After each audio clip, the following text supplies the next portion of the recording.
ब्रह्मण्यसहस्रनामस्तोत्रम्। ऋषय ऊचुः सर्वशास्त्रार्थतत्त्वज्ञ सर्वलोकोपकारक वयं चातिथयः प्राप्ता आतिथेयोऽसि सुव्रत।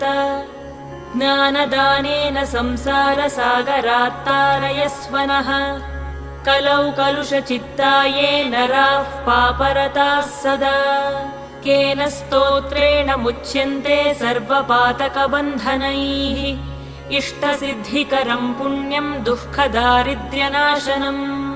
सर्वरोगहरं स्तोत्रम् सूतनो वक्तुमर्हसि।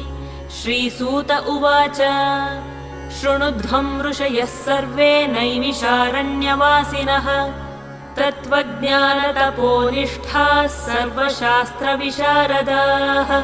स्वयंभुवा पुरा प्रोक्तं नारद